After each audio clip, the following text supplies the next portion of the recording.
আরাফার দিনের রোজা নিয়ে আমাদের দেশে প্রতি বছরই গন্ডগোল বা মত পার্থক্য দেখা দেয়। কোন দিন রোজা রাখবো? এটা কি হাজিরা অবস্থান করছে ওই দিন, নাকি আমি যে দেশে আছি সেই দেশে যখন জিলহজের 9 তারিখ হবে? আরাফার দিনে বিশেষ আমল সমূহ জানতে চাই। আরাফার দিনে একদিকে হাজি সাহেবদের জন্য আমল, আরেকটা হলো যারা আরাফার ময়দানে নাই তাদের জন্য আমল।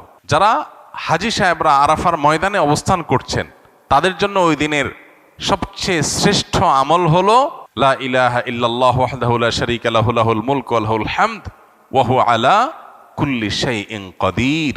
এটা মহব্বতের সাথে অর্থ বুঝে ধীরে ধীরে বারবার করে পড়তে থাকা, এটা হলো সবচেয়ে বেশি প্রয়োজনীয় কাজ। কেন? কারণ নবী করিম সাল্লাল্লাহু আলাইহি সাল্লাম বলেছেন যে খায়রুদ দুআ দুআউ ইয়াউমি আরাফা, আরাফাত দিনের দোয়া হলো শ্রেষ্ঠ দোয়া। ওয়া খায়রু মা কুলতু আনা ওয়ান নাবিয়্যুনা মিন ক্বাবলি, নবীজি বলেছেন আমি আর আমার পূর্বের যত নবী রাসূল এসেছেন সবাই যত দোয়া আল্লাহর কাছে করেছে এর মধ্যে সবচেয়ে উত্তম হলো এটা, লা ইলাহা ইল্লাল্লাহু ওয়াহদাহু লা শারীকা লাহু লাহুল মুলকু ওয়া লাহুল হামদু ওয়া হুয়া আলা কুল্লি শাইইন কাদির। আল্লাহ ছাড়া সত্যিকারের কোনো মাবুদ নাই।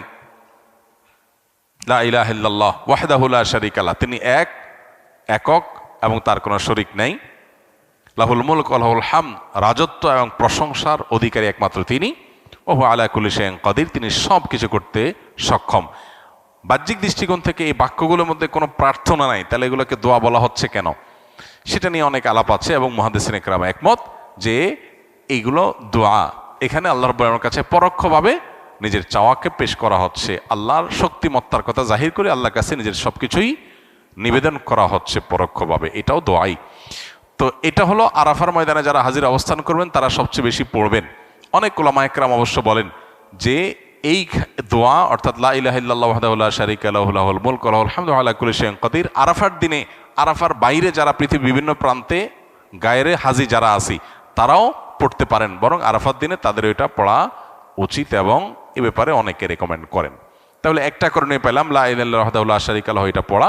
এবং আরাফাতের দোয়াকে সবচেয়ে শ্রেষ্ঠ দোয়া বলা হয়েছে, এই জন্য হাজি সাহেবরা বিশেষ করে যারা সেখানে অবস্থান করছেন ওই দিন একবারে সূর্য ডুবা পর্যন্ত, জোহর থেকে নিয়ে সূর্য ডুবা পর্যন্ত পুরো সময়টা দোয়ার ভিতরে ডুবে থাকা, এটা হলো সবচেয়ে বড় কাজ। আর যারা আরাফায় নাই, আরাফার বাইরে আছে, যারা হজে যাচ্ছেন না, তারা আরাফার দিনটাতে তারা রোজা রাখবেন। আরাফার দিনের রোজা নিয়ে আমাদের দেশে প্রতি বছরই গন্ডগোল বা মত পার্থক্য দেখা দেয়। কোন দিন রোজা রাখবো? এটা কি হাজিরা অবস্থান করছে ওই দিন, নাকি আমি যে দেশে আছি সেই দেশে যখন জিলহজের 9 তারিখ হবে? তো এটা নিয়ে উভয় পক্ষেই দলিল আছে, যুক্তি আছে, দুই মতেরই সপক্ষে আলেমদের বক্তব্য আছে।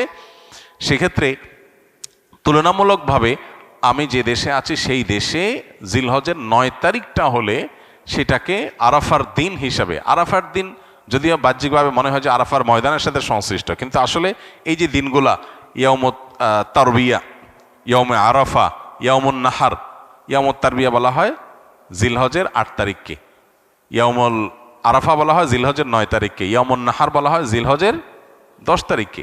এখন এই নামগুলো যদিও হাজিদের হজের সাথে রিলেটেড, কিন্তু হজের বাইরে যারা আছে তাদের জন্য আপনার ফিকহের কিতাবগুলোতে বিভিন্ন দ্বীনি কিতাব পুস্তকে ইয়াউমে তারবিয়া, ইয়াউমুন নাহার বলা হয়েছে। এর মানে এটা না যে হাজিদের সাথে মিল করতে হবে, যে দেশে যেটা হবে সেটাই প্রযোজ্য হয়। তো সেই আলোকে ইয়াউমে আরাফা আপনি যেখানে অবস্থান করছেন সেখানকার 9 তারিখ হিসাব করে রোজা রাখতে পারেন। যদি আপনার কাছে বেশি মনে হয় যৌক্তিক যে না হাজিদের অবস্থানের সাথে মিল করে রাখাটা, যেহেতু নামের মধ্যেই ইয়াউমে আরাফা আছে, অতএব ওইটা আমি রাখবো, তো সেক্ষেত্রে আপনি সেটাও করতে পারেন, কোনো অসুবিধা নেই। কোনো রেওয়ায়েতের আলোকে জিলহজের প্রথম 9 দিনের প্রত্যেক দিন রোজা রাখা উচিত, কারণ মা মিন আইয়ামিন আল আমালুস সালিহু ফিহিন্না আহাব্বু ইলাল্লাহ মিন হাযিহিল আইয়াম, বুখারীর হাদিস রয়েছে।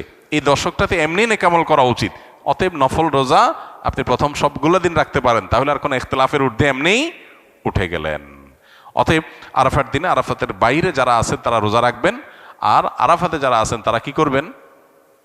ওই যে লা ইলাহা ইল্লাল্লাহু ওয়াহদাহু লা শারীকা লাহু বেশি বেশি পড়বেন, আর বেশি বেশি আল্লাহর কাছে দোয়া করবেন। দোয়াটা অবশ্য আমরা আরাফাতে যারা নাই তারাও করতে পারি। অশ্লীলতা ও অন্যায় থেকে নাকি নামাজ মানুষকে বিরত রাখে? তাহলে সমাজে অনেক মানুষকে দেখা যায় যারা নিয়মিত নামাজ ও অন্যায় একই সাথে করছে, তারা বিরত থাকছে না কেন? দুইটা বিষয় এখানে। প্রথম কথা হলো, যে লোকটা নামাজও পড়ে আবার খারাপ কাজও করে, এই লোকটা নামাজ না পড়লে এখন যা খারাপ কাজ করছে চেয়ে বহুগুণ বেশি করত। দ্বিতীয়ত, যে লোকটা নামাজ পড়েও খারাপ কাজ করছে সেই লোকটার নামাজ নিশ্চয়ই কোনো ক্ষেত্রে ত্রুটি হচ্ছে। ওষুধ খাইলে রোগ ভালো হয়, এখন ওষুধে যদি ভেজাল থাকে, ওষুধ যদি নকল ওষুধ হয়, ওষুধ যদি ডেট ওভার হওয়া ওষুধ হয়, তাহলে সেটা তো রোগ ভালো হবে না। এর মানে কি ওষুধের কার্যকারিতাকে আপনি অস্বীকার করবেন, নাকি আপনার সমস্যার কথা আপনি বলবেন? কোনো ব্যক্তি নামাজ পড়ছে, গুনাহ ছাড়তে পারছে না, নিশ্চয়ই তার নামাজটা ত্রুটিপূর্ণ হচ্ছে। যতটুকু হচ্ছে ততটুকু সুফল সে পাচ্ছে, যতটুকু ত্রুটি হচ্ছে ততটুকু থেকে সে বঞ্চিত হচ্ছে সুফল থেকে। নবী সাল্লাল্লাহু আলাইহি সাল্লামের কাছে এরকম এক ব্যক্তি সম্পর্কে অভিযোগ করা হলো বা অনুযোগ জানানো হলো, তখন নবী করিম সাল্লাল্লাহু আলাইহি সাল্লাম বলেছেন যে অচিরেই তার নামাজ তাকে অন্যায় কাজ থেকে বিরত রাখবে। কারণ আল্লাহ বলেছেন ইন্নাস সালাতা তানহা আনিল ফাহশাই ওয়াল মুনকার, অশ্লীল এবং খারাপ কাজ থেকে নামাজ বিরত থাকে। অতএব নামাজকে যত বেশি সুন্দর করা যাবে তার সুফল তত বেশি পাওয়া যাবে। আমি দীর্ঘদিন মানসিক সমস্যায় জর্জরিত, আমার মেধাশক্তি খুবই দুর্বল, যে কারণে আমাকে লেখাপড়া বন্ধ করতে হয়েছে। এখন আমি কারিগরি কাজ শিখতে চাচ্ছি, কিন্তু সেটাও ভালোভাবে শিখতে পারছি না। আমাকে বারবার শিখাই দিলেও আমি শিখতে পারছি না, বুঝাই দিলেও আমি বুঝছি না, যে কারণে আমি কোনো চাকরি বা কাজ করতে পারছি না। অনেক ডাক্তারি পরীক্ষা নিরীক্ষা হেজামা রকিয়া করার পরও কোনো ফল পাচ্ছি না। এখন আমি কি করব?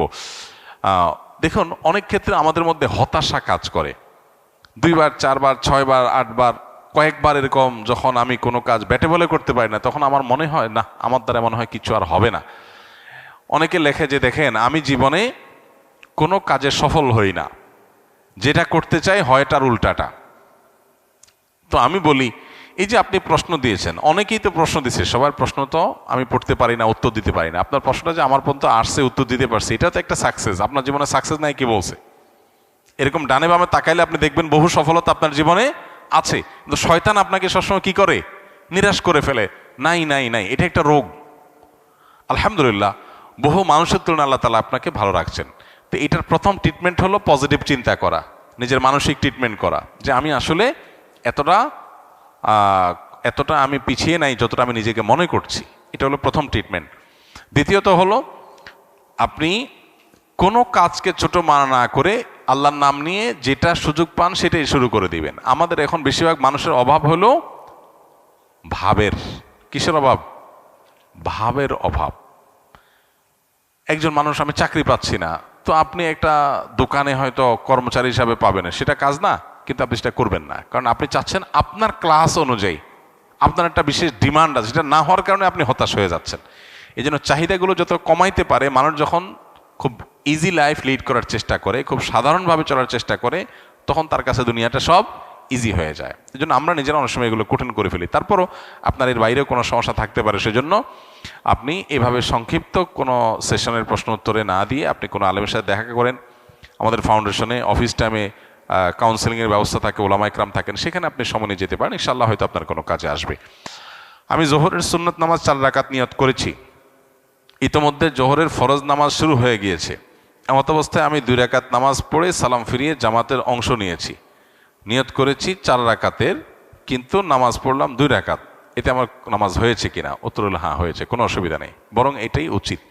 ইদা উকিমাতুস সালাহ ফালা সালাতা ইল্লাল মাকতুবা, নবীজি সাল্লাল্লাহু আলাইহি ওয়াসাল্লাম বলেছেন, ফরজ নামাজের একামত যখন শুরু হবে তখন আর ফরজ ছাড়া আর কোনো নামাজ চলবে না। চলবে না মানে তখন আর কোনো নামাজ স্টার্ট করা উচিত না। এখন কেউ 4 রাকাত সুন্নতের নিয়ত করছে, 2 রাকাতের বৈঠকে একামত শুরু হয়ে গেছে, তখন সে সালাম ফিরে নামাজ শেষ করবে। নিয়ত করছে 4 রাকাত, পড়ছে কয় রাকাত? 2 রাকাত। প্রতি 2 রাকাত ফরজ নামাজের বাইরে সব নামাজগুলোতে প্রতি 2 রাকাতের পর একটা কি আসে? স্টেশন আছে, চাইলে সেখানে ক্লোজ করা যাবে। এর কারণে কোনো গুনাহ হবে না, সেজদা সাহু দিতে হবে না। তবে 4 রাকাত সুন্নত তো আর আদায় হলো না, এটা আপনি ফরজের পরে 2 রাকাত সুন্নতের পরে সুযোগ থাকলে ওই 4 রাকাত সুন্নত আলাদা করে আপনার আদায় করা উচিত, সেটা ভিন্ন বিষয়, কিন্তু আপনার নামাজ হয়ে যাবে। 2 রাকাতের সওয়াব আপনি পাবেন, যেটা হয়ে গেল।